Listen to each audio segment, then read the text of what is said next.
Welcome to the AfterMat, your source for WWE pay-per-view recaps. I'm your host, the People's Champ Cal, and alongside me, as always, I have my tag team partner, the Glamazon Delisha. Hey, Delisha. Hey guys, how's it going? So today we're talking about No Mercy 2017, which is the first Raw brand pay-per-view since SummerSlam. So one of the big four pay-per-views. But before we get that, we have a bit of sad news to announce.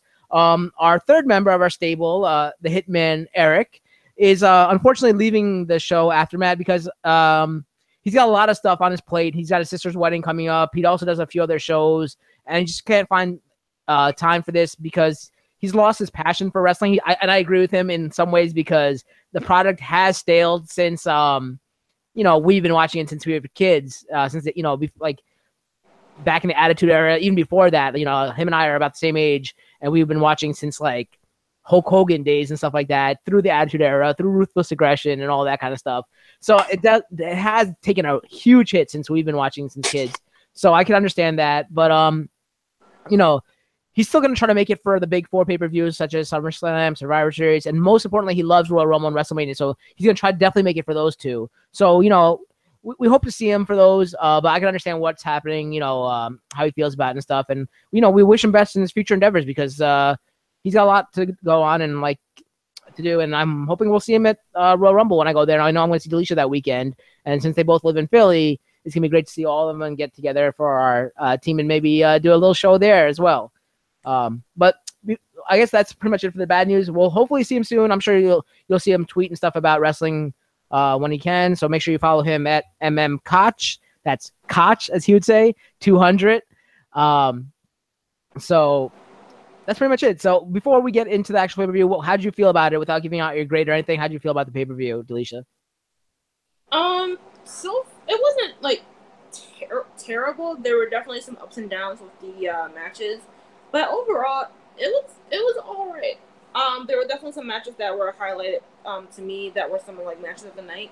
We'll go into that when we get to them. But like I said, all the matches weren't terrible, but some of them just lacked some substance behind it. So it was like, all right, cool, next match. Yeah, I mean, I feel he came off a high of SummerSlam because I really, really, really, really like SummerSlam, and I thought it was great. So, a lot after those big pay-per-views, we usually see like rematches and stuff like that. So I'm never as happy with the results of what happens and stuff like that. So I wasn't as pleased with it. Was a very similar card, but there were some matches, like you said, that were really good. But then most of it, I wasn't like feeling. But before we get started, I want to give a special shout out to Tom Zambino for joining us tonight in the chat.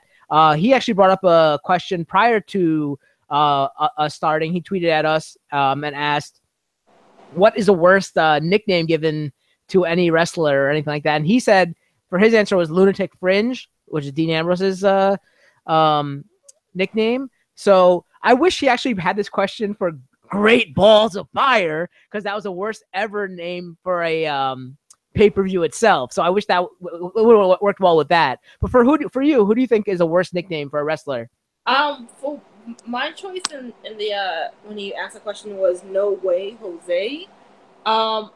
I mean, not against his character. I mean, his character or his style, because I kind of like him and he brings a good energy when he comes out. But it's like, really, WWE? Really? We're gonna go with that stereotypical. I think he's Puerto Rican or Mexican name. Dominican name. I mean, Dominican or Spanish stereotype. I'm like, really WWE? But yeah.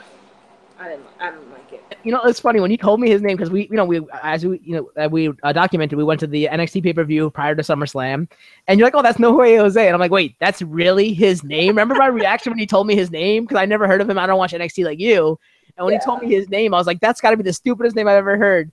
And it was pretty funny that, and then the fact that you pick, when I saw you pick him, I'm like, oh, that's great, because I remember my reaction when I saw that. For me, I originally said, I tweeted back at Tom saying the Funkasaurus Rex or whatever it was called for Brodus Clay.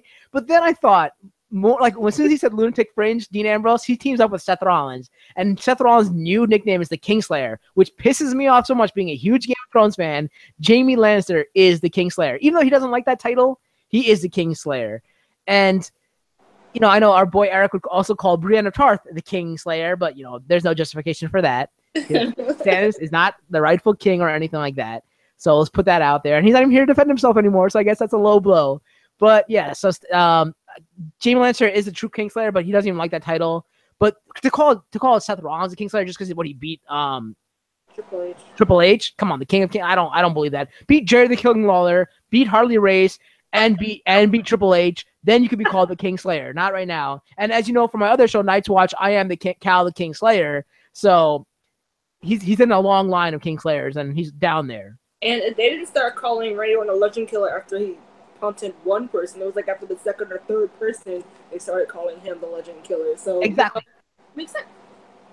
And that's a great nickname for Randy Orton, because I remember that when he had that Legend Killer moniker, they had a shirt for him, and they showed like every, he beat like Ric Flair, he beat like all, I think it was like HBK, Hulk Hogan, Undertaker, like he had a whole list on the back of his shirt, and that was a cool shirt, cool moniker to have. So I don't buy that. Oh, for Tom in the chat is saying, Tom Tambino saying that the Architect is actually a better name. Yeah, I mean that's a cooler name. I will take that over the Kingslayer. But like, what is he the architect of? I guess he called himself the architect of the Shield, right? That's why he got the name Architect. Was that what it was? I don't even know.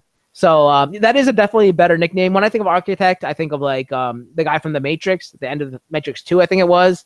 I think that's what he's called. But yeah, that's, I guess I agree with Tom. I give Architect to Seth Rollins over the Kingslayer. Yeah. So also our fact checker Joe is here. Oh, hey, Joe, welcome back. Joe's here because I think he missed last episode because he was at his family's house for dinner, right? Or something like that. So I was doing laundry last time. I remember you were typing in on the chat for that. So you're always fact checking no matter where you are. So we are appreciative of that. And we're hoping to see you when we come down for Royal Rumble weekend. That whole weekend, we're going to be going out. So I know you don't drink or anything, but you got to enjoy that bar that we go to because like it's just a cool atmosphere. My favorite bar in our hotel is right across the street from it. So I'm super excited. Yeah, so Tom saying the Legend Killer was one of the nicknames. They didn't have to say it every time the wrestler was mentioned. Like, yeah, you do always hear that now. It's like the Lunatic Fringe, Dean Ambrose, the Lunatic Fringe. Like, you don't even have to, I think it even comes up on his Titantron. It says Lunatic Fringe on it too.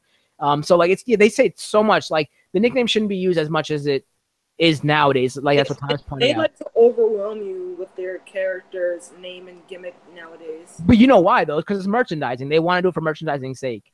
I get it, but it's like, come on, you don't have to. The fans, they have to stop treating their fans like they're stupid because they're not.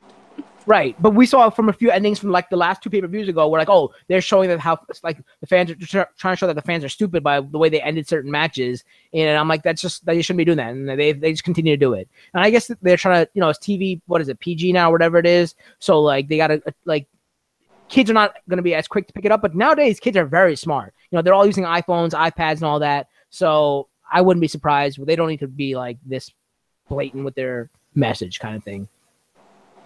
But I guess we should get into the pay-per-view, No Mercy. I don't have any clever puns for it. And I'm sure, because, Triple H is not on the radio. I'm not on television anymore as much as he was. So he can't be like, at No Mercy, I'm going to show you No Mercy. Like, how they always used to do that kind of stuff. So they don't really have that anymore. But we do go into our pre-show match. I don't know if I think you said you missed it, right? Because you were... Yeah, I was on my way home, so I missed it. So it was Elias Samson versus Apollo Crews. And Elias, I think they're just calling him Elias now. They're not having the Samson anymore. Yeah. He had a song. I wasn't really paying attention. It was a pretty cool match. Like Apollo Crews had a lot of high flying and like athletic moves in the beginning, using his superior athletic skill in the beginning. But Elias eventually got the upper hand and he slowed down Crews. Crews was able to get back into the match, but he was stifled again by another counterattack by Elias. And then Elias used his finishing move of the drift away and got the win. So that wasn't too surprising. I think they're trying to push Elias more. It's just funny that they have a singing guy both on SmackDown and Raw. I want to see them fight each other. I do enjoy what's his name? The other guy better. The singing bard or whatever he is, the bard of SmackDown. Joel knows his name. The guy who used to be in the Vaudevillains. Oh, Aiden English. Aiden English, yes. I like that guy so much better than Elias Samson. Guy who hasn't seen the sun. Yes, but he is funny and he's a great singer in my opinion. But it was great how I know we're not really supposed to talk about SmackDown, but it was cool when Bobby Roode came out and interrupted him. That was pretty cool. But yeah, so anyway, back to Raw. So that was the pre-show match. And then the first match of the night was the Intercontinental Championship, The Miz versus Jason Jordan. Jason Jordan was able to dominate early, but as you know, what always happens, the Miz Taraj interferes, so they stopped Jordan's momentum. Miz got control of the match. Miz used his normal punches and kicks and strikes. He used the Yus kicks and all that kind of stuff. His textbook offense to keep the match in his control until Jordan was able to rally and get some momentum back, but then he's stymied by the Miz Taraj, which made him attack the Miz Taraj and pretty much knocked them out for a little while. He then hit all signature attacks, basically like old school wrestling moves, kind of like what Kurt Angle, Team Angle used to do and all that kind of stuff, which whatever. I don't even know what happened with that. Okay, I guess it's another channel, right? Other thing, SmackDown with Shelton Benjamin and the other guy. Chad Gable, right? So I think that's SmackDown anyway, so never mind. Jordan got the advantage again, but then once again, the Mr. Raj came in. Jordan eliminated Bo Dallas, but Axel provided enough distraction that Miz can hit the skull-crushing finale and retain the championship. And I think this was in Cleveland or something, right? Because was it Miz's hometown? I'm not even sure. Was that it? I'm not. No, it was in L.A. Where oh, L.A. That's why he's because Hollywood for him being Hollywood.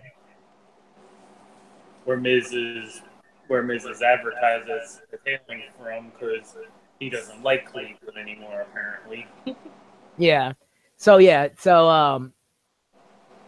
like the Hollywood guy now, I guess. So that's why they do that. And Tom in the chat is saying that he misses Aiden English, even though we're not talking about SmackDown. But yeah, I love the Vaudevillains gimmick. Their intro was great, and how they came out and they always did like that boxing thing is fun. I love the Miz. We always say every week, the Miz makes everyone he goes against on a promo or in a match, he always brings their game up. I think he's great. I even didn't like what I kind of didn't like, but did like what John Cena said about the Miz on Raw a few weeks ago. I did see that segment because I know you told me watch those segments between Roman Reigns and Cena because they're huge and they're like really hard hitting. And he said, I don't like the Miz for everything he stands for, but I respect him because he works hard and he does everything he needs to do to promote the business and all that. So we always say the Miz is great. I agree. I love that he's bringing legitimacy back to the Intercontinental Championship and all that. So I have nothing bad to say about the Miz. This match was, okay. I said what I expected. I'm glad Jason Jordan didn't win. How did you feel about the first match? Yeah, it was a pretty solid match. I only wrote one thing in my notes is just that the fans just seem to not just care about Jason Jordan. They were on board with the Miz. They were cheering and booing him in different times of the match. Like you said, it was a pretty solid match. Jason puts in good work. I just think that this character progression that they're doing for him sucks, quite frankly. It's not, it's just my personal opinion. I don't think it's the best angle, no pun intended, for him. Yeah, I don't know. The match was okay. It was alright. What about you? Yeah, he's a great ring worker, but I feel like his charisma and his character is not there. He doesn't have that personality to do it. He needs someone like Angle to carry him, but Angle can't be there for him for every mic segment. So I don't know how he was in the American Alphas because I don't really know about the American Alphas that much. If the other guy was more of the mic guy, I'm sure Joe can shed some light on that. Not really. Well, neither one of them, when he was in American Alpha, neither one of them were really big on the speaking part. Because they only had they would only really have small talking segments, but they did most of their stuff was the actual hitting and the action. As far as this match goes, felt like it was I could kind of tell right away that okay, it's probably going to be the Miz retains, but how close does Jason Jordan come in? How much does the Miz Taraj factor into the decision? And also note that since she's pregnant, Maurice is not at ringside now, and I would assume that if that with the pregnancy, she may only make an occasional appearance, if any. But that is a big part of the. But she's such a big influence for the Miz, and she's been pretty much in this big push he's had since last year's WrestleMania. She's been very much instrumental in his success. So it's interesting to see that even without her there, he's still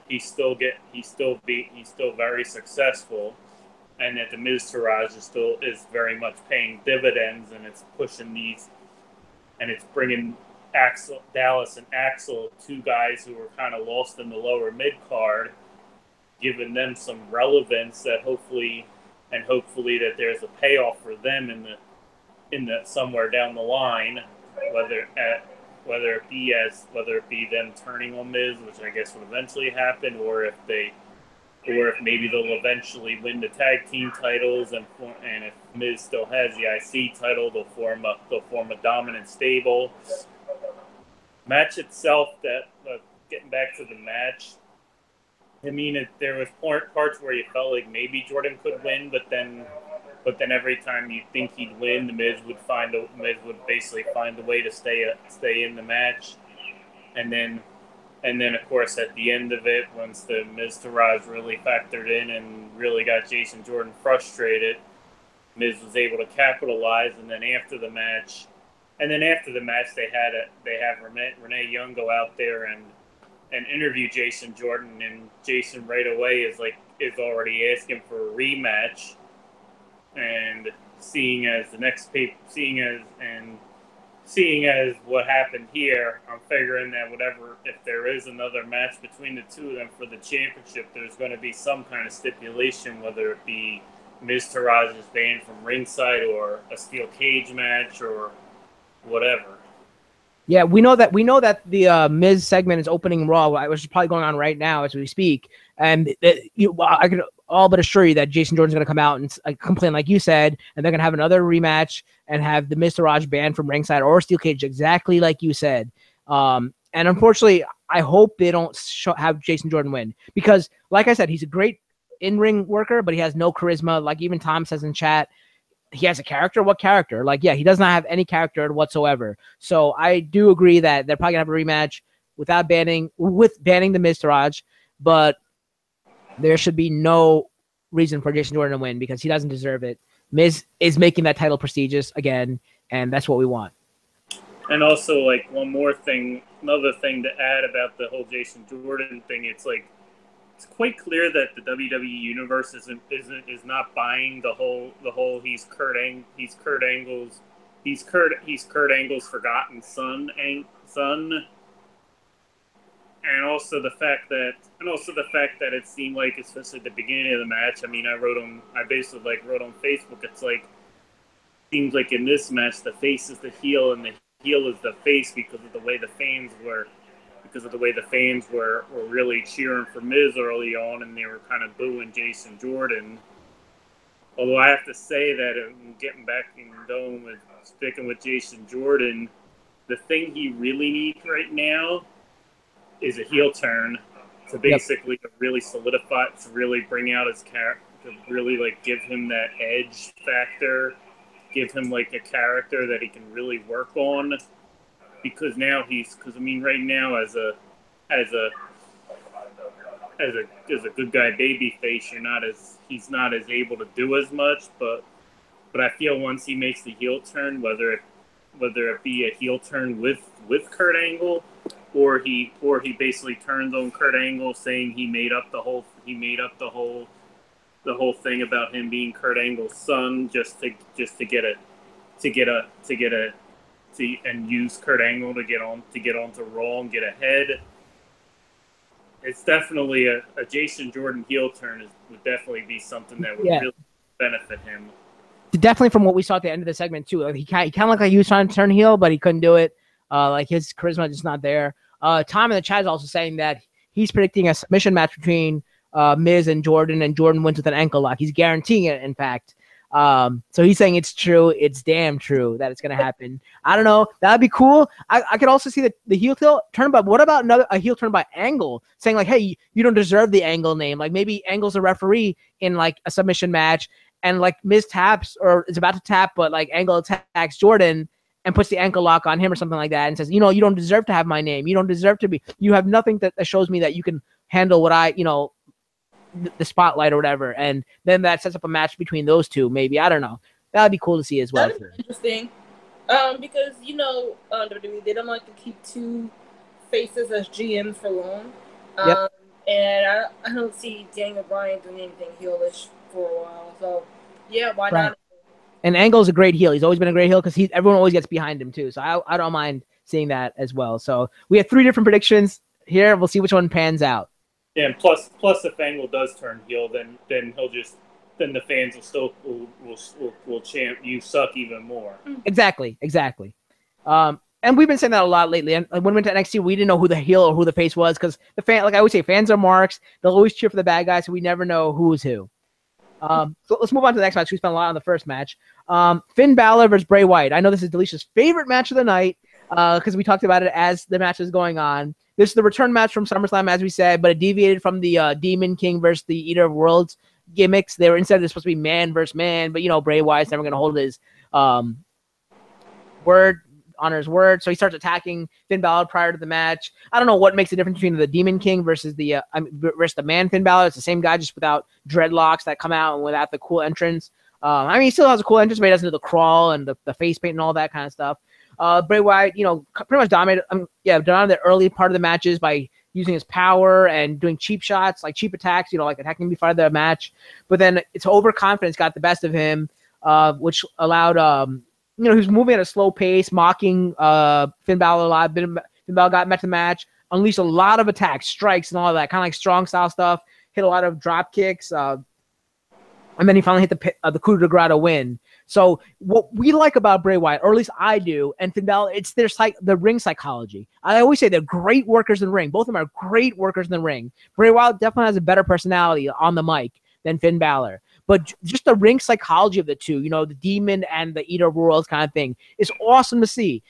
We want something like the psychology of the House of Horror match, but not that match. Like, that was terrible, but something like of that kind of psychology where you get in the other person's mind and you feed into their hate, into their fears and all that.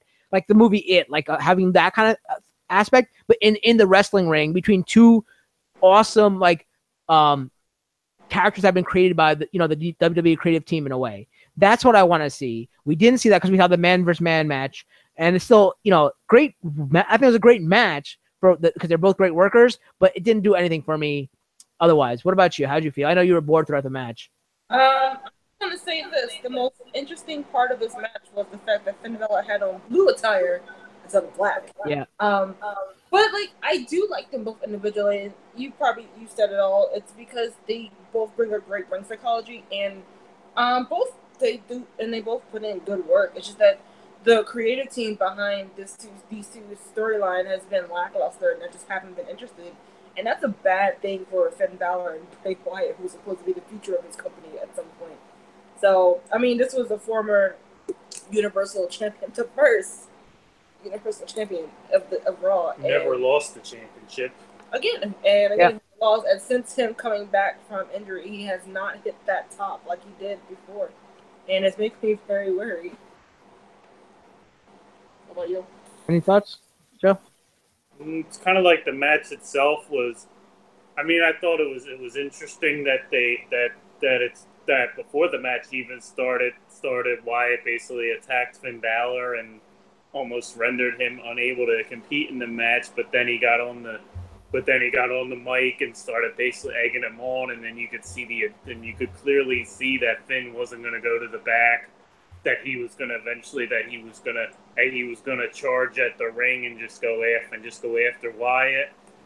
And then it's like, and then I'm also thinking of it, if they're trying to if the referees are all trying to sell that Finn can't or shouldn't be competing here in this match, then how come when Finn runs down to the ring and starts going after Wyatt, how come the referee rang the bell instead of trying to separate them, trying to tell Finn, hey, you shouldn't be in this match, or rather trying to ask Finn, are you sure you want to do this? But it just, although it's, I guess that for me, that maybe that's a continuity thing. It's just that maybe they didn't fully complete the angle, but because it just seemed like once they ring the bell as soon as he gets in the ring, and it's and when just a minute earlier that referee was trying to tell, no, Finn, don't do it, you're hurt. And yeah, then go on. And then of course the match goes on, and then you figure that it's of course Wyatt trying to keep it at a slower pace so that he can, and the commentators are saying that that the longer the match goes, the more it favors Bray Wyatt because we know he's going to eventually tire out Finn Balor, and he's going to make him, and Finn Balor is going to eventually just lose gas and end up getting pinned. But then Balor manages to stay in the match, and then of course, and then he manages to finally get the win. Which I'm thinking, and I'm looking at this as the rubber match of the feud since Wyatt won the first match, which was on the Raw before SummerSlam, and then the Demon King Finn Balor won the second match at SummerSlam. So now you come to the third match, which you would often consider the rubber match, and I figured, well, Finn's probably going to go over, and hopefully after this he gets back into a title picture somewhere. Or even for both of them to get into a title picture, just because they both deserve that kind of spotlight, and because as Delisha mentioned, they're good. They're both very good workers. They both have decent mic skills, and they're both in the favor of the fans. Now the only other, of course, the other maybe caveat I would have said would be that I felt like if Finn had lost, he would be you would really feel like the direction of Finn was completely that you wouldn't know where he was going. You'd figure that, and maybe you're thinking that if Finn had lost this match and basically lost the feud to Wyatt, would Finn be headed to the cruiserweight division, or where would he be headed if he loses this big feud, even though we know that Bray Wyatt usually loses the feuds? I feel like I said this a while back. Finn Balor is going to win the WWE title or Universal title at WrestleMania. He's going to be the person to beat Brock. I don't know if Delisha remembers me saying this, but I said he's going to hold it. Brock's going to hold it until WrestleMania, I think. And Finn Balor is going to possibly win the Royal Rumble and beat him. Because if Braun Strowman, it's going to just show Braun Strowman couldn't beat Brock Lesnar, and Braun Strowman is pretty much invincible in a way. So everyone's going to wonder, how can someone Finn Balor beat Brock Lesnar? And that's going to happen at WrestleMania, because you always have those big, huge upsets at WrestleMania.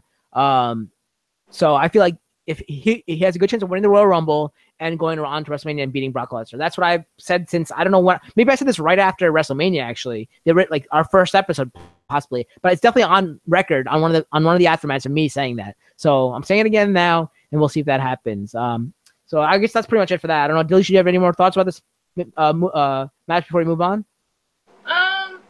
Yeah, no. All right.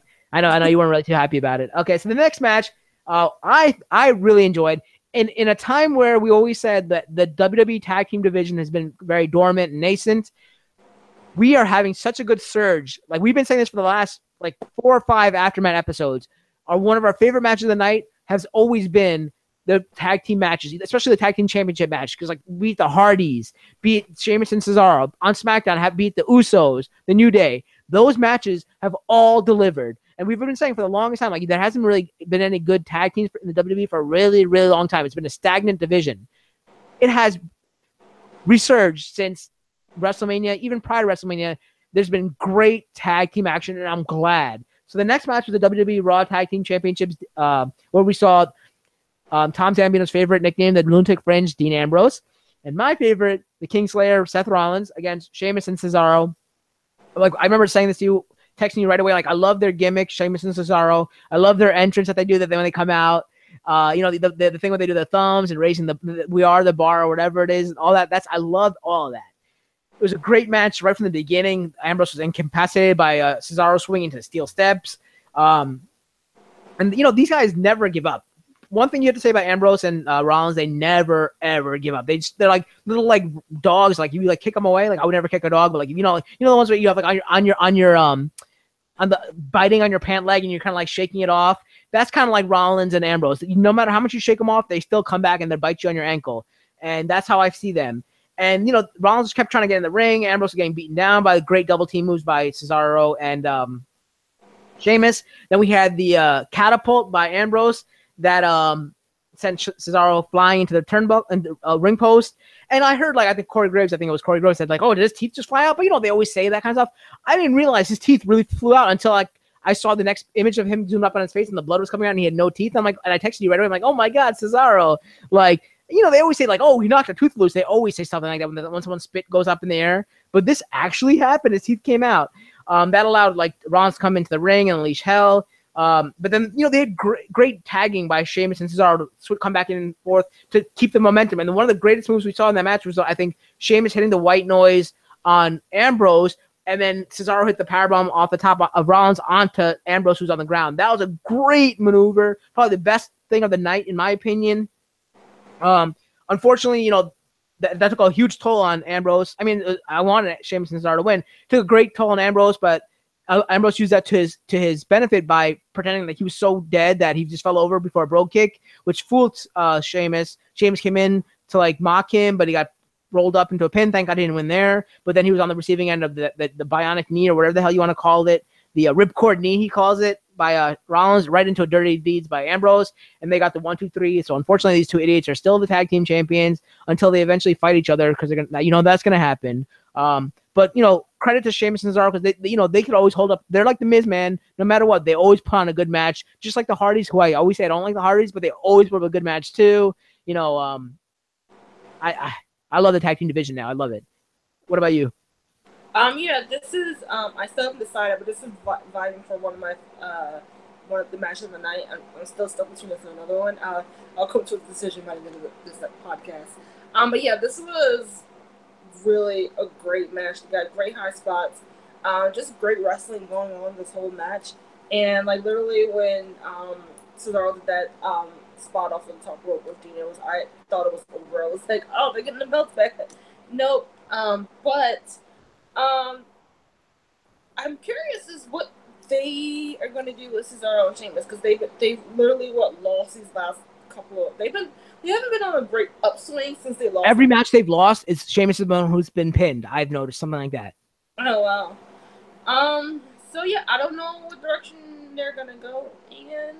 I mean, yes, the tag team division has been great, but it seems to be the same teams doing great work all the time. I know some of it is due to injuries from other team members. Looking at you, it's called the Bullet Club. Anyway. No, I do agree with you. We've seen the same 2 or 3 tag teams in both brands, SmackDown and Raw, which makes me wonder, like, why don't they start pushing these other tag teams? Like I said, remember Legion? What is it called? Authors of Pain. I said they should have went undefeated and came to Raw. That did not happen, unfortunately, because the night that we went, they lost. But I don't think they're ready to move up. But Paul Ellering will be their mic. He'll be their spokesperson, just like Brock. For Brock, it's Paul Heyman. So they're great workers, I think. A little slow and like lanky and like kind of like that, but people like they had that great. Everyone, I heard the best things about American Alpha. I always heard like great things about them, and then you break them up.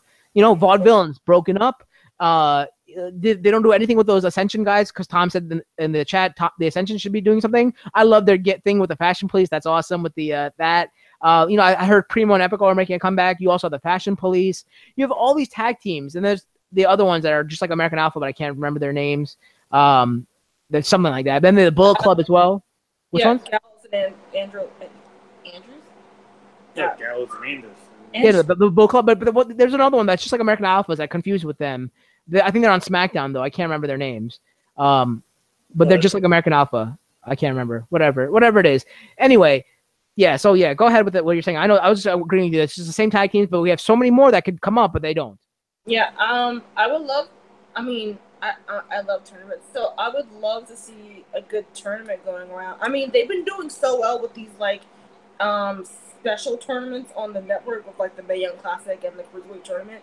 We can have like a mini one on the main rosters to just showcase the talent that's already there, and that way we can start building up some things. Maybe build like a little story. We can build up many storylines in that to play off on later occasions. So I mean, I feel like there's so much they could do but they not. I mean, because they make it seem like it's such a time restraint on a 3-hour show. So I'm not exactly sure the direction I'm not sure what direction that the creative team is trying to go, but I'm hoping that on Raw tonight there's not another rematch between Cesaro and um uh, sorry, I'm tired. Yeah, Ambrose and Ambrose and Rollins.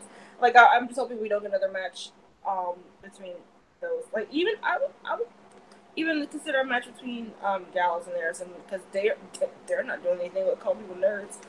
Um, they're the only other tag team besides the Hardys that I can remember on Raw. So I like to see some. I want to see something do something, but with the other talent that's on my roster before we forget them and don't care. All right. Real quick, Joe, you have anything to say about this match? Well, I think she forgot the most important tag team on Raw that's not a champion, and that's Slater and Rhino. Oh my God.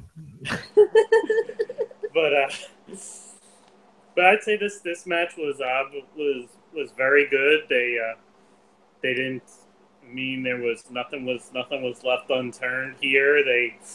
Dean Ambrose was in there for a while, and of course, and as usual, he sold it very well as to of all his struggles, and then of course Seth Rollins came in on the hot tag, and then Dean Ambrose came in on the hot tag, but then also like the whole time I'm noticing like the strong teamwork between Sheamus and Cesaro, two guys who originally were fighting each other, and then after the best of seven series ended in a draw, they were basically forced together to compete as a tag team, and they functioned initially they were dysfunctional, but then as time went along, they gelled more, and now they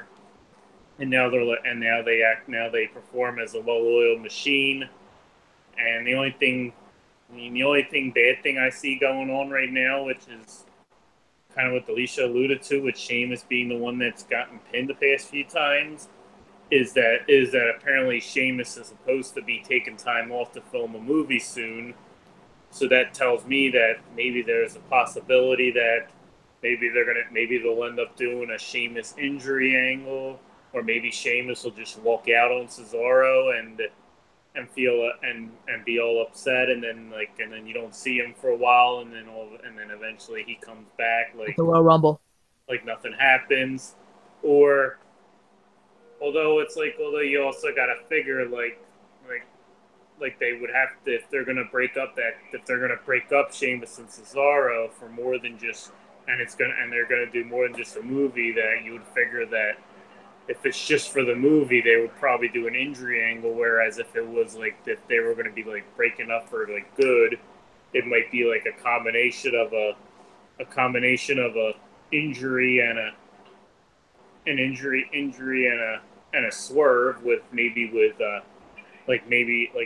Cesaro attacks Sheamus because Sheamus has been the one that's been losing. So, and then Cesaro manages to attack Sheamus to the point where he's injured and has to be stretchered out of the arena, and then they say Sheamus is out for 6 weeks or whatever for whatever the injury may be, and then you figure he shows back up during the build to Survivor Series, and then they have a match at Survivor Series. Although it's also the fact that when you also look at it, you kind of don't want them to kill off another tag team, especially when they need tag teams with like injuries to like the teams like the Revival, and then that's it. The Revival. That's who I was thinking. It's like American Alpha. It's just like American Alpha. That's who it was. Yeah, and then but then you get the Revival. That's like where both members have traded being injured.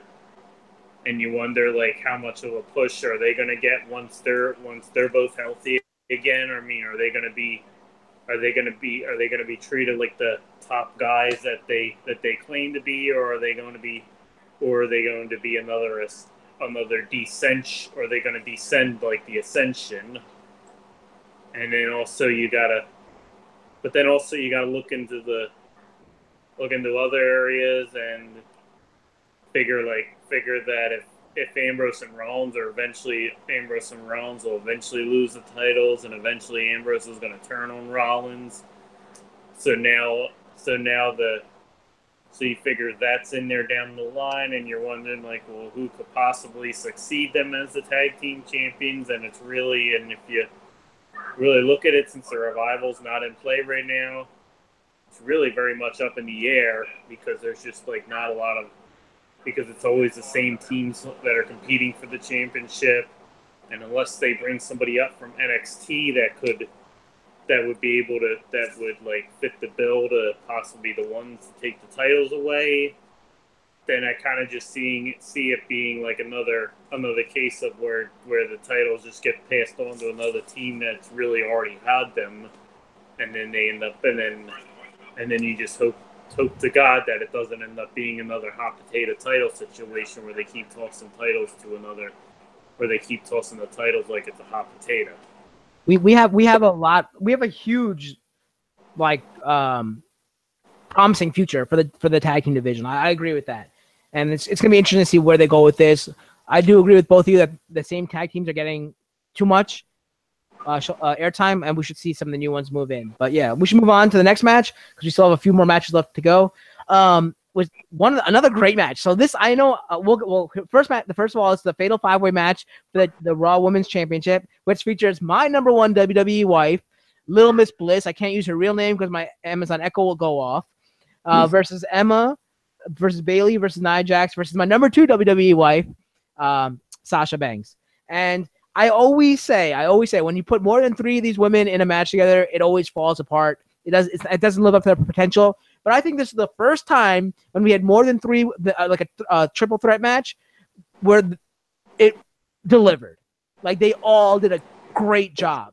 Every person did a great job, especially Nia Jax with that double Samoan drop. So, as you expected, they all teamed up against Nia Jax early on, but then she was able to like battle back and hit a double Samoan drop, holding both Banks and Alexa Bliss. Okay, and making sure my thing didn't go off. Like a la John Cena, he used to put two guys on his shoulders, or like Ryback when he put two guys on his shoulders and did that. Ryback even did three, I think, at one point. So that was cool. One of the best spots of the match were, like, it was cool seeing Emma. Like, I love Emma. I was a huge fan of hers. It was cool seeing her try to go up against Nia Jax alone, but she couldn't do it, obviously. But it was cool when we had it was like a double power bomb from the outside. I think on the outside was Bayley and Emma grabbing each one of Nia Jax's legs and trying to pull her off into a power bomb. But on the inside, you have Lil Miss Bliss and Sasha Banks running and doing a double drop kick. So it was a combo, double drop kick, double powerbomb combo, which sent Nia Jax out to the outside. And she landed really badly. Like, as soon as I saw it, I'm like, oh man, she came down not much. Should be mostly on her back, but she hit her neck. That was crazy. This allowed Bayley and Sasha to go at it, which kind of revitalized their feud that they had from back in NXT, which is one of the best feuds I've ever seen in NXT. That was cool to see. I think Emma got back in the fracas. So did Nia Jax, and Little Miss Bliss is just waiting in the corner, kind of quietly biding her time, watching them all eliminate each other. Eventually, I think Nia Jax runs into the turnbuckle or steel post, and she's knocked out, kind of in a way.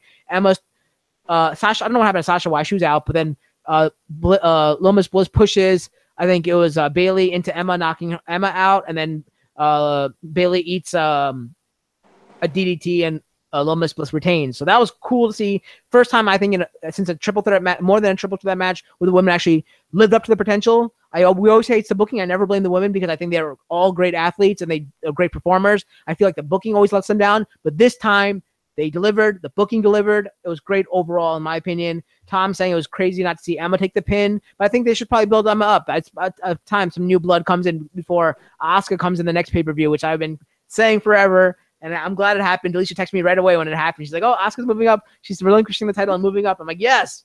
One of my predictions came true, so that was cool. So I know Delicia's got a lot to say about this. What do you think about this match? Because I know we were like really enjoying this one. Yeah, going into this match, I wasn't expecting to be excited again because you had all these moving parts to it. But this was really one of the best matches of the night. This is the other match that I'm going in between. Like, is this my favorite? Is the other one my favorite? But they always put in good work. But they did a good job of showcasing each one getting a moment. Emma probably didn't get a good like single moment. If she did, I can't remember it, which is not that great. But they all had some really great moments.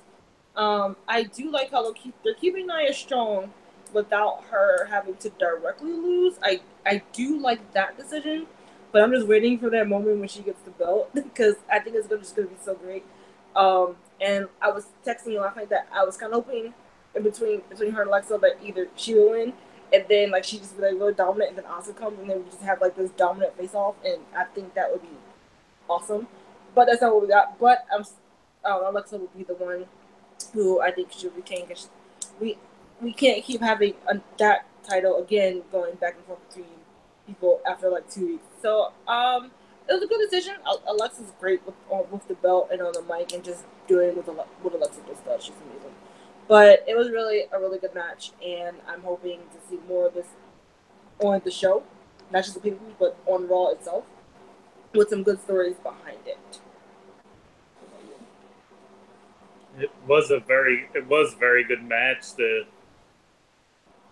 All five of the women had their all had good parts. All performed well.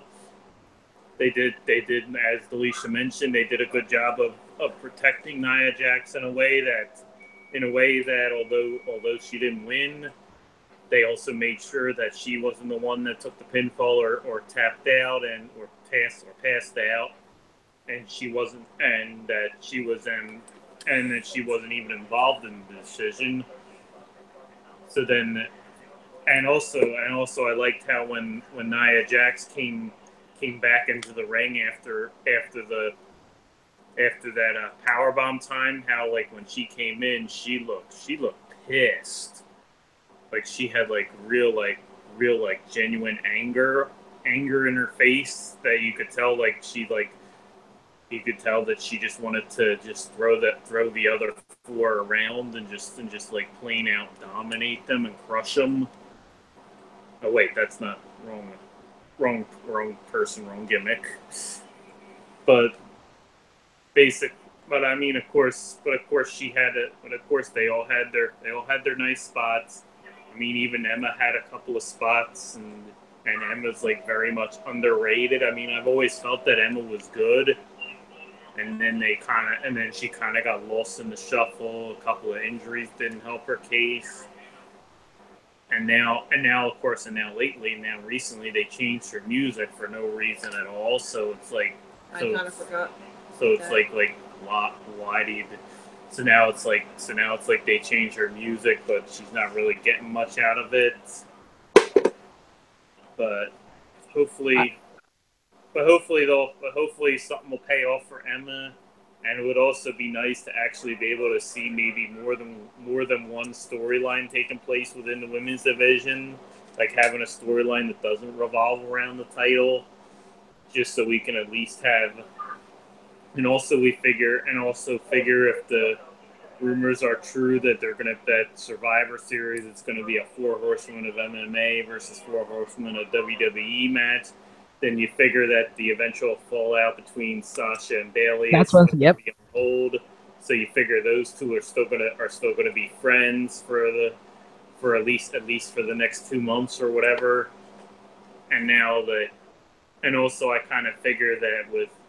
And I also kind of figured that one of the things I've noticed is unless it's a battle royal, whenever they stack the deck against the champion tends to win. So I wasn't surprised to see Alexa retain here, and I was kind of thinking even if it wasn't Alexa winning, it would be Nia winning. So now, which also makes me feel like that maybe Nia will be the next one to get a shot if it doesn't end up if it's not Asuka. I do agree that I think it's going to be Nia getting a singles match against Alexa for the title, but maybe Asuka comes in and distracts Nia or something that causes Alexa to win again, and that way, so I think something's going to happen. Maybe a triple threat eventually against Asuka, Nia, and Alexa, and maybe Alexa somehow. Crap! Shut up. And like Alexa doesn't lose. Asuka doesn't lose. She ends up losing the match, but not losing herself. Like, you know how they always have that angle where it's like they never got pinned, so they technically didn't lose the match. Kind of thing how like Charlotte's never like lost in singles match except until recently. I guess Bailey was like the first person to beat her. But yeah, I do see that if they do that four horsewoman thing, I do see that happening. That's a good call with that. Having Sasha and Bailey go at it after that, that's a great call. And I do see Nia getting the next single shot. The next match But say is quick, I kind of got a spoiler alert on my phone. Thank you. I don't know why, but Google likes to send me these because I'm interested in wrestling. They like to send me like these things as things are happening. But if you're watching Raw right now, tune in. Apparently there was some sort of invasion going on. So oh, maybe NXT. We'll see. yeah. So I'm not gonna spoil it like it was spoiled for me. But I So would it just say happened just now. So I'm probably gonna like fast forward to the 8:45 mark for myself, 45 minutes in, and then check it out. I'm excited. Don't tell me. I'm so excited. Don't say anything in the chat either. Nobody in the chat say anything. I can't wait to see this. I can't wait. Booker T jump over the thing and be like WCW and the Sting and all that. That'd be great. But no, it's not gonna be that. yeah. No. And we don't mention that other company, so I guess we'll see what happens. We might have to if it's them. I guess we'll find out. The next match was what could have been billed as a WrestleMania match or a big, build. I said build. Doesn't mean it had to be there, but it should have been billed as like one of those big four pay-per-view matches. But it was seen here, and that was Roman Reigns versus John Cena, which I have to say, I never watched. What? You skipped the match. Okay. I never watch the build up for any match. As you know, I always have to have you tell me the backstory of every match because I never watch because I fast forward through Raw and SmackDown. I do watch the little montages prior to the match, but you did tell me ahead of time to watch watch these segments because they were really brutal. And thank you for telling me that because they were great segments. The back and forth, it was like seeing The Rock and Cena go at it, but obviously Roman Reigns is not as good as The Rock on the mic, but it's still cool to see. It hit it broke that fourth wall, saying you bury people. And then he's like, you just suck. You can't hold anything up kind of thing. Back and forth. That was cool. So I did enjoy the build-up.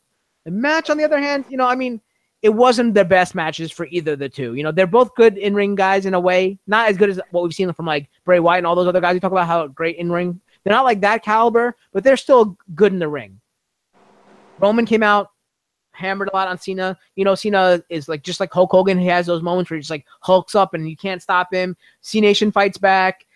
They both had signature moves of Five Knuckle Shuffle, Superman punches, drive-bys, attitude adjustments off the top rope, spears, all that kind of stuff. And he went for an attitude adjustment onto the announcer table. No, that doesn't happen because we have to spear him through the announcer table kind of thing. Back and forth, those two gritty warriors fought really hard back and forth.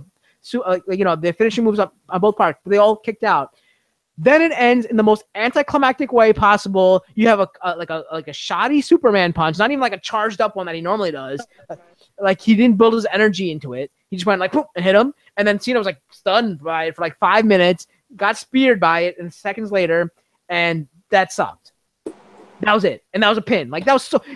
I've seen Cena like get hit by like a nuclear missile and get up and kick out of that stuff. Like Godzilla has stomped on him and he's kicked out. How are you gonna get stunned by a non-charged Superman punch and then a spear? Have you not seen Cena get up from worse? So much worse. That's what I say. Oh, so basically Roman Reigns won the match. But come on. I'm not a Cena fan. I'm not really a Roman Reigns fan. But that's how it ends. That's how it ends. What do you guys think? Yeah, I was gonna say that promo that they did right before the match was I hadn't realized how similar their careers had projected. I mean, I think Cena's career took a little bit longer, but like that same how they have similar properties. I was like, oh, that was pretty cool. And then the match happened, and I was like, oh, well, all right, because they had, like you said, there was so much build up and hype, and some of the greatest promos Roman Reigns has ever done in his life. I mean, or at least on TV for Raw. For WWE, and I'm like, what? And then I was telling you, as we were watching the match, as people on Twitter were saying, John Cena was pulling the Shawn Michaels and overselling these moves and stuff. Oh, yeah.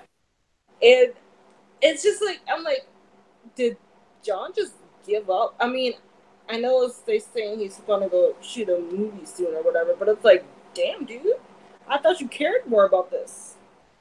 But yeah, And the fact of him walking out to the, I forgot to mention that, but the part where he walked out, he's like, "Oh, you want me guys to go? You want me to go?" And they're like, "Yeah, leave." And he like walked out. That was cool to see too. Like I did like that he's part. I did like that he's part. great. Like you said, he is great with the WWE universe. So that was cool to see. But go ahead, yeah. Sorry. But yeah, but match wise, I'm like, oh, this is not good.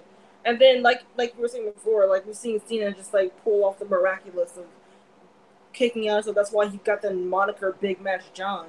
And then it's like, oh well, little small baby Superman punch and you're down. Oh, well, all right, whatever. I guess it's also just going to probably make them boo Roman Reigns even more, but I don't know. What about you? Wasn't a bad match, but it wasn't the greatest match of the night. Definitely not. And it seemed like it kind of like went on like where at first it seemed like Roman Reigns was dominating, and then Cena was a little bit dominant, but not so much. And then of course Roman Reigns came out on top at the end after several near falls, and then after the match he raises Roman Reigns' hand to basically like as like a symbolic. I guess you could say it's him passing the torch of being the face that runs the place. Whoa. That is the phenomenal one, AJ Styles. All right, go on. Sorry about that, but basically, like Cena passing the baton over to Roman Reigns, because now Roman Reigns is the prodigal baby face that they build the brand around, and that he's supposed to be the one that takes the title away from Brock Lesnar. God, I hope not. And now it's like, but also the fact that even still, it's like they're trying to do so much to get the fans to accept Roman Reigns as the next great thing, and even now, even still, the fans are just like they just don't want it because it's just being forced on them rather than more like a Sami Zayn or a Daniel Bryan where it's much more organic, that it grows on them. But yeah, so that's pretty much my feeling, and now we know that Cena's going to go off and shoot a movie, and I'm sure Roman's going to be back near the top of the card again. Yeah, I mean, that would suck. I hope it's not Roman Reigns that takes the title away from Brock Lesnar. I really do see it being Finn Balor at WrestleMania, but like I could see that happening in your favor because he did almost beat Brock Lesnar at WrestleMania a few years ago or whatever it was, but then Seth Rollins came in and cashed in. So that could happen. And he could always play it off as like, hey, we're the only two guys who ever beat The Undertaker. So how about we go at it again, one-on-one, without anyone coming through, kind of thing. So who knows? I hope it doesn't happen. Like, I agree with you. I hope it doesn't happen. But I guess we'll see. I mean, you're right. They are trying to push him as the next, the next guy, the big dog, whatever he wants to call him. But yeah, I'm kind of sick of him. I would like to see him turn heel, but they won't, because just like John Cena, that the marketing, the merchandise sales, the kids love him. They won't do it. Just like Bayley as well. Bayley and they don't want to see that happen too. So, which sucks, but that's what's gonna happen. The next match is for the WWE Cruiserweight match. We had Cruiserweight champion Neville against Enzo Amore, which I'm like, why is Enzo Amore still around? I thought he was in the doghouse, and then, like you said, he took a big crap, right? And that's why he got down to 205 or whatever it is. So now he could wrestle as a cruiserweight. Neville's superior moveset was clearly on display here. But his overconfidence proved to be his weakness because, he was so confident that he did basically dominate the entire match. And he did go for a few Phoenix splashes, but missed them. The cool part for Enzo, the only thing I really enjoyed about Enzo was him doing the top rope DDG, as he calls it. But he wasn't able to secure the victory because Neville kicked out. Neville then threw Enzo into the timekeeper's table. It looked like Enzo was going to steal the belt and walk away with it, but he came back in the ring, threatened to hit Neville with it. Referee took it away, and as the referee turned around, Enzo hit a low blow on Neville, and then got the pin, and now he's the new Cruiserweight champion. I don't see him as a Cruiserweight. I don't think he deserves to be in the Cruiserweight division. I don't think he has a good moveset, anything like that. You see all those guys in the Cruiserweight division, they're great athletes, high flyers. What we used to see in WCW kind of thing. That's what we see. I don't see Enzo as that. I thought he was in the doghouse. I figured, I don't know what they should do with him. Maybe put him in a tag team again with somebody else. I have no idea, but I didn't really enjoy this match. What do you guys think? So Enzo is your new Cruiserweight champion. Yeah, I pretty much felt the same way. I won't say I'm done with Enzo, because there are some times I feel entertained by him, but he's kind of reaching that saturation point where I'm just like, you're doing almost the same shtick almost all over and over again, and I don't know what exactly he's doing on 205. I'm like, they're trying to make him toe that line as a tweener, or are they trying to make him do that Eddie route where he's a face, but even though he does like heel things, we still love him for it. So I don't know, but I'm I'm more curious than anything. Not as excited. I'm just curious to see what they're going with this. I mean, where they're going with this, if I can speak proper English. And I love Neville Champion. He was great at it, on the mic and in the ring. So we'll see how this blows over tomorrow night on 205 Live, and we shall see how the creative team handles Enzo as the cruiserweight champion. So what if he eats too much? Is he not in the cruiserweight division again? He's got to take a big poop every time before every match? Is that what's going to happen? I have no idea. I have so dumb. So dumb. What does Joe have to say about this? Well, I mean, of course, this was, as you would sometimes mention, kind of the buffer match, because this is the one where Delisha went and took care of some things and didn't really pay much attention. Is she trying to enter the cruiserweight division as well too? Yeah, I'm training. Apparently, you can just ask and get down there. So, but now and then it's like, and I kind of had a feeling that Enzo was going to win, and I definitely knew that some kind of shenanigans was going to be involved. I just didn't know what. And it's kind of like the match was kind of like exactly as I thought it would go, where Neville would basically be dominating like the whole match, and then like Enzo would get like a few pieces of action in, but then Neville will be back on top, and then of course I figured some kind of shenanigans would happen, which it did, and then Enzo went low and rolled up and was able to roll up Neville for the pin to basically steal the championship. So I was kind of thinking, as Delisha mentioned, that it's like it's like they're kind of having him act like Eddie Guerrero, where he lies, cheats, and steals, but everybody still loves him, even though it's like very much evident that Enzo's kind of in the doghouse. I mean, that segment with that Miz TV segment a few weeks ago on Raw really brought those points up, because it seems like WWE's not afraid to bring that kind of stuff up on their programming now. So we're looking, and I'm kind of looking at this and looking down the line, and I'm figuring that what's going to end up happening is that Neville's going to want his rematch very quickly, because he's going to feel really cheated. So I'm thinking, okay, rematch on 205 Live tomorrow night. And then I'm thinking that once again, Enzo's going to somehow hold on to it. And then I'm also seeing that Enzo's probably has a feud coming up with Cedric Alexander, the guy who he pulled the tights on and rolled up, and to get into this match where he ended up winning the Cruiserweight Championship. So, I mean, I can kind of see some things like that, but also at the same time, I would figure maybe a full-on Enzo heel turn, just so that at least he's getting the proper heat. Yeah, I mean, I feel like I don't think he's a good singles competitor. He does need to be with Big Cass and bring in Carmella also, so they have that ultimate, whatever they were called. I have no idea what they were called as a tag team with Carmella as well.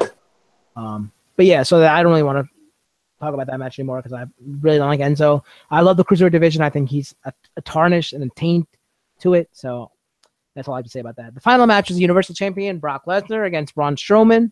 I remember texting you before this match. It's going to be like a slam and then laying on the ground for like 5 minutes, another slam, laying on the ground for 5 minutes kind of thing, which is kind of was. Braun proved to be like, unlike any other challenger Brock has faced, because he immediately went for the victory by pulling off an early running power slam, but Lesnar kicked out. Brock flung Braun into a German suplex. Braun got up again, chokeslam Brock in a way I've never seen anyone really chokeslam, lift him up and chokeslam him so hard, like no one's ever done before. But then and Braun used like physical attacks to dominate Brock, using the ring posts as weapons and steel steps and all that, suplexes and punches. Then I guess this is Tom Zambino's favorite part when Brock Lesnar locked Braun Strowman in a Kimura lock. Kimura lock never really looks good whenever he does it. I feel like he doesn't do a good job of selling it, and the way he holds it in, it's not really that good either. I'm sure Tom's gonna have a few things to say about that when he calls in a little bit later.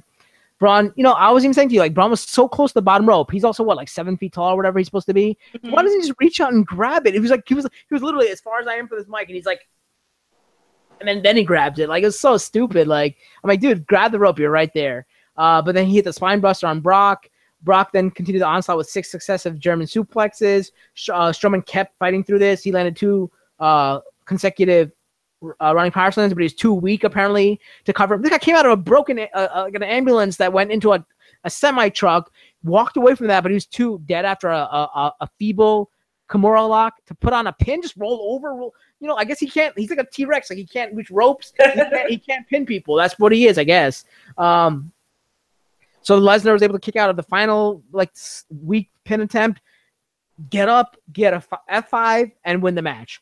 So you have a giant monster like Braun Strowman just lose to 1 F5. It took 3 or 4 to beat the Undertaker. I know Undertaker is super powered at WrestleMania or whatever he is. He gets extra powers or whatever he does. But it takes 3 or 4 to beat him. It took a few to beat John Cena, But Samoa Joe and Braun Strowman going down so easily, just like how Cena went. Maybe they drink some different water in the back that makes them extra weak to weak finishers or something. I have no idea. Not saying that F5 is a weak finisher, but being so strong, taking a semi truck hit in an ambulance to get knocked out by 1 F5, whatever it was. Come on, But so Brock Lesnar, I want Brock Lesnar to win. Don't get me wrong. I wanted Brock Lesnar to win. But the way he won by 1 F5 made Braun Strowman look kind of weak, in my opinion. So you're still your champion. It's Brock Lesnar. So what'd you think of that? Yeah. For the most part, I was into it, and then it just had that anticlimactic finish, and I'm like, kind of feel like I wasted my time. Kind of want to go back to that women's match. But yeah, it was fine. It wasn't terrible. It wasn't great. I don't think this was the best match that these two probably could have had. I don't know. That finish kind of just threw me off. I'm like, I'm not with it. But like I said, it wasn't terrible. Brock Lesnar's going to be champion forever. But yeah, we'll see. Then again, I don't know where Braun goes from here. Is he just going to go attack somebody else and then start a feud there? I don't know. But let's see what Raw brings, and let's see how Braun recovers from this loss to the Beast, and let's see if they can still keep Braun dominant. And not don't turn him into Bray Wyatt. Yeah, it made him look so weak. Yeah, don't turn him into Bray Wyatt. It made him look so weak, though. I was so upset about that. Joe? I thought the match was okay for the most part. Not as much of a dominance as I thought it would be from either one of them. And I do feel like they kind of did try to protect Braun Strowman by at least having it to where he was to where Brock was able to lock in that Kimura lock, and that hurt his arm to the point where basically the rest of the match he wasn't as strong as he normally is, and wasn't able to dominate like he normally would. So I feel in a way they kind of protected him, but now at the same time it's also Brock's still the champion. And then I happen to notice that the next time Raw comes on pay-per-view on October 22nd, it'll be for TLC. It'll be from Brock Lesnar's hometown of Minneapolis, Minnesota. So I'm kind of wondering, does that mean is Brock going to be there? Is he going to be used in that pay-per-view? I'm hoping he is, because the more they actually, because if they actually use him in these pay-per-views and have him defending the championship, at least it makes the championship look important rather than having him look like he's rather than having it look like the Universal Championship doesn't mean anything. So now and then also I'm kind of also thinking to myself that maybe we're not done with the Brock versus Braun, because as Braun would say, I'm not finished with you. I would disagree with what you said about having him wrestle more. I feel I enjoyed WWE back in the day when they had less title defenses, like how they had like only on the big four they defended the title kind of way back in the day. I think it brought more prestige to the title. Having it go every week or every pay-per-view, I don't enjoy that. But yeah, he should fight in his own hometown of or maybe have a number one contender match and he comes out and interferes with it, something like that. I do want to have a new aspect to our show where we have a caller, and today we have Tom Zambino calling in. He had a lot to say prior to the pay-per-view, tweeting at AfterMat about the main event. So I'd like to bring him in right now and get a take on the main event, and then we'll talk about the pay-per-view overall. So welcome, Tom Zambino, to AfterMat. Hi there. What's up, guys? Hello, hello. Hey. So you kind of brought me in there with the main event, which was actually the only match I tuned in for. I was watching Star Trek beforehand, and man, did I regret tuning in, because you guys were being a little light on it because it was sloppy, it was awful. And one thing you guys didn't mention about that Kimura lock, Strowman had the ropes for a solid 5 seconds, and the ref was like staring at it and just did nothing about it. When he was standing and Brock initially locked it in, he had his hand on the ropes for a good 5 to 10 seconds. He had him on the ropes. He pushed him into the ring post, and the ref was just standing there like an asshole the entire time. I think at that point I was texting Delisha I'm like, he's so close to the ropes. Why doesn't he touch him? I think I wasn't watching the actual screen, so maybe I did miss that. But that's funny that you say that. Like he had the ropes, and then like you said, when they were on the ground, his arm was literally under the ropes, so all he had to do was like lift it up. But I think the lock was probably in there just to give Brock a break, because he does kind of lumber through a lot of these matches. You saw it with I think it was the Fatal 4-Way where they had to take him out for a good 10-20 minutes. But he has no stamina. He turns beet red real quickly, and they're covering for him. He's a cool event and all, but it was rough seeing him take out Strowman like that. Yeah, it's interesting you say that because a lot of his events, like you said, the Samoa Joe match is a lot shorter than you'd expect. This match as well, like you get slammed, you lay on the mat for 5 minutes. In that Fatal 4-Way match from the previous pay-per-view, SummerSlam, I guess it was, he did get knocked out and taken to the back, so he did have that time to rest. So he's really got to work on his cardio, because even in UFC, like if he got past that first round, like that first onslaught, he was dead tired. He still ended up winning most of the time, except for the last few matches that he lost. He did end up winning most of the time. He just needs to work on his cardio. Yeah, really, it's kind of tough. I was gonna say he needs to join Rollins at those CrossFit sessions. Yeah. So I guess we can go with start up with a wrap up, and we'll start with our guest first. What was the low point for you, Tom, of the whole night? Well, I think I just mentioned it was Braun holding the ropes and the ref just staring at it, doing nothing. And your high point? That was, considering that was the only match I watched. It was the end of that match because it ended. Yes, the end of that match was thankfully was over, but I'll just defer to you guys with the tag team match, because that sounded like it was the best, and it was the best on paper. And what would you give your overall score, seeing you only saw one match? What would you give your overall score for the pay-per-view, being the one match that you saw? I mean, there were some cuts, so maybe a C-. That's fair. That's fair. C-, D+. There were some really cool power slams, and the F5 always looks cool. But yeah. Okay, that's a lot higher grade than I would give the shirt that you're wearing currently, being a Flyers. Both of you guys being Flyers fan, I'm assuming. Ugh, disgusting. Change where I'm from. So stand by as we go to Delisha and then myself, and then we'll get back to where you can plug and find Tom in a little bit. So Delisha, I'm going to go to you now. What was your low point, your high point, and then your overall grade for the pay-per-view? My low point's definitely going to be that Lesnar Braun match because I had well maybe not high expectations but I had really good expectations for the match of being like a slobber knocker as Jay Hart would say, and I didn't get that. I didn't like the ending. It seemed rushed and anticlimactic, and it left me like not sad, but it left me I don't know wanting more.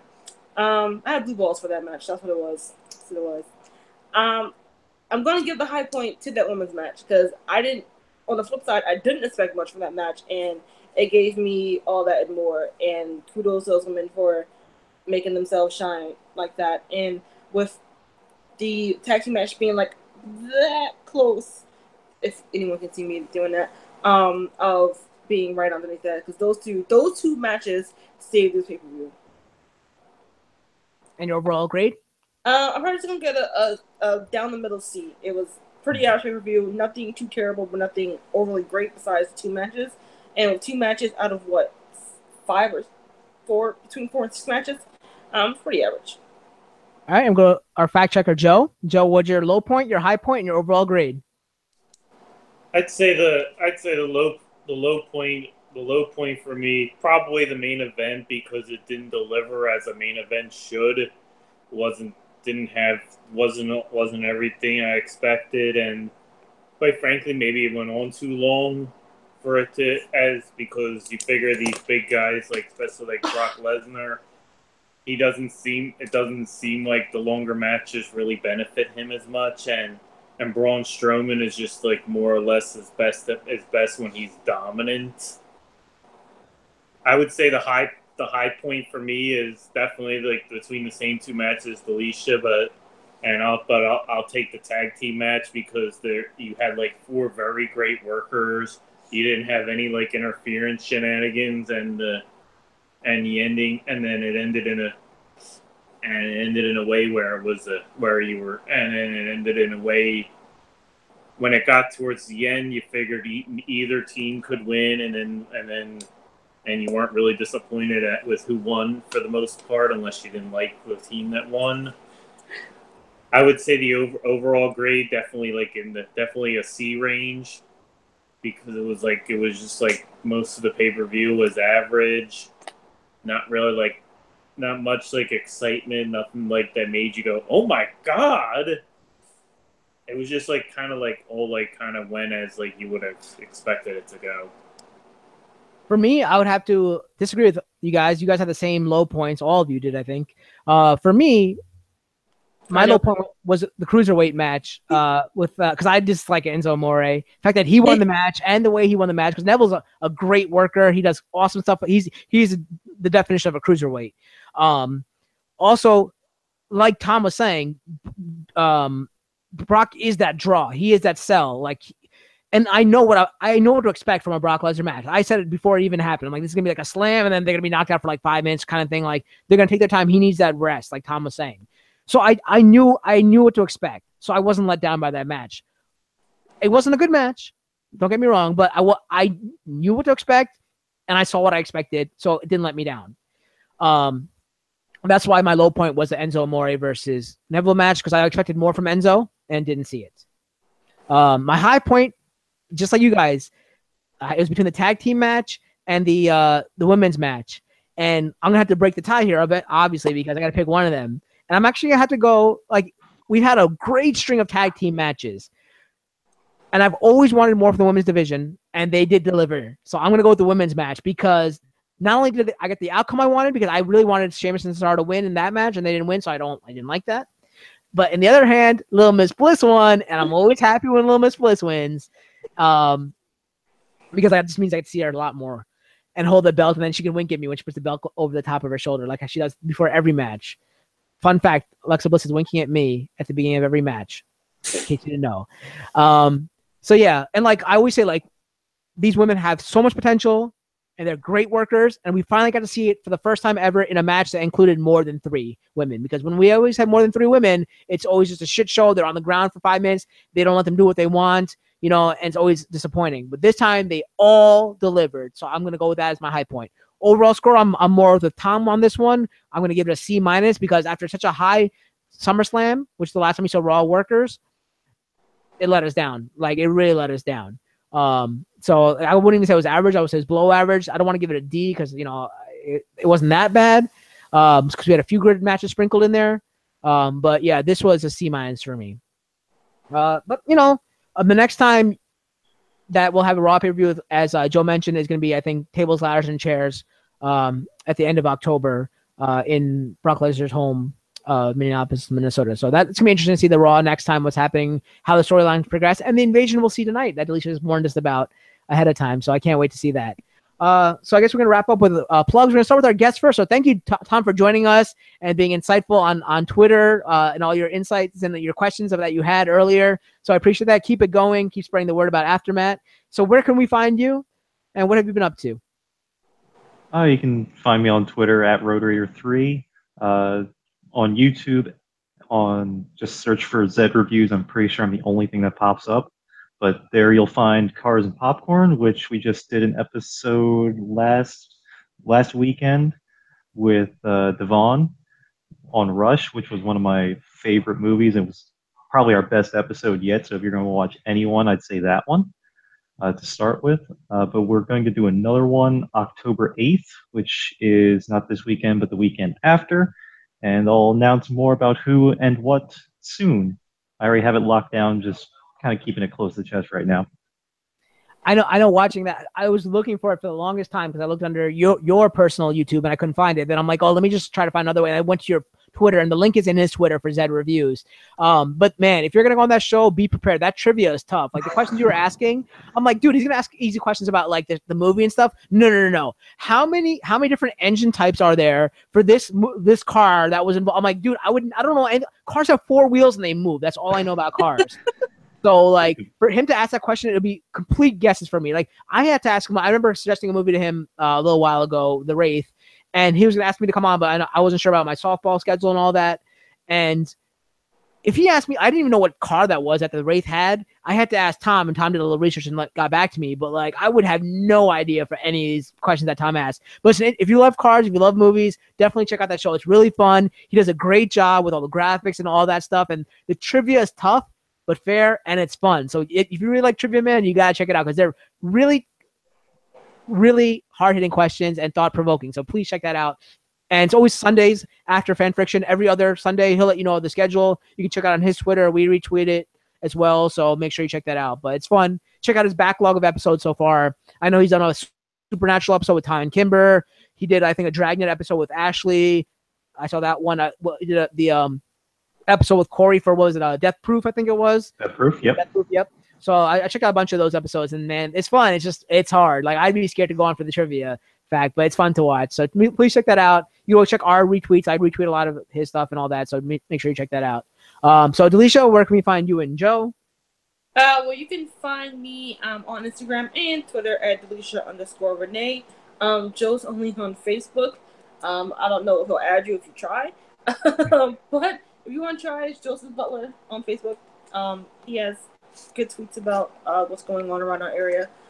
And you can also find me on the call-in shows for Odd Shape Channel and on all the returning shows of Watching Thrones in like 3,000 years.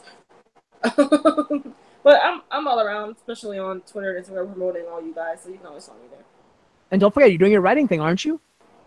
I had to put that on hiatus with this new job and the training. I'm hopefully once I get into a regular schedule and how I know how I'll feel depending on the day, I can start getting more into that. But right now it's on the shelf only for a couple of weeks, and then I'll start it, and then it'll be a continuous thing. Well, and we also want to give our heartfelt best wishes to Eric, another member of the AfterMat family. He's still always going to be a member of the AfterMat family, and I'm sure we'll see him on the big pay-per-views. We're hoping he'll be there. We wish him the best, and you can always find him at Koch. That's Koch, as he likes to say, 200 on Twitter. You can check out his YouTube channel as well. Mine is The Fury. He does a Game of Thrones recap show, kind of reviewing it. I know Game of Thrones is over, but check out his backlog episodes as well, because they're always fun to watch. Give him crap about Stannis being the true king, because Stannis is not the true king. But go ahead and check him out there on YouTube and on Twitter. You can always find me at VirenJaDejaVu on Twitter, and at @after_Matt for the AfterMat show. And you can also check out my backlog episodes of Night's Watch and AfterMat, and Night's Watch is at Night's Watch 2 on Twitter. We're currently doing a new show called Encrypted. So if you like paranormal stuff and encrypted stuff, I do a show with Tom over at Odd Shape Channel called Encrypted. So check that out Wednesday nights at 8 p.m. And the next time you'll see us on AfterMat will be in 2 weeks. I think it's October 9th it's going to be, because October 8th is going to be Hell in a Cell, the SmackDown brand pay-per-view. So I'm always a fan of Hell in a Cell. So we'll see what goes. Hopefully Jinder Mahal is not penalized for what the writers made him say. Because, Indian power, brown power, let's have Jinder Mahal stay champion until WrestleMania, which won't happen. But let's hope it does. It'll be racist, guys, if he loses at Survivor Series, because Survivor Series is a Thanksgiving pay-per-view, and they have Indians lose, even though they're different type of Indians. If they lose at Thanksgiving, I'm going to blame the WWE and I'm going to sue them. All right. So let's keep Cal. Careful, Cal. You're going to hurt your arm stretching that way. You might pop out a shoulder or something. My Braun Strowman arms. I keep those in check too. So once again, I want to thank Tom for joining us. Keep hitting up on Twitter. You can find yourself on AfterMat talking about shows. So make sure you check out Tom at his YouTube channel, as well as his Twitter, Delisha on her Twitter as well, and me on all the Twitters and YouTubes and on whatever else you can find me. Until next time, when we talk about Hell in a Cell in 2 weeks for SmackDown, this is the AfterMat team saying so long. All right, give Nia the belt. That's my sign off. No, keep it on Alexa.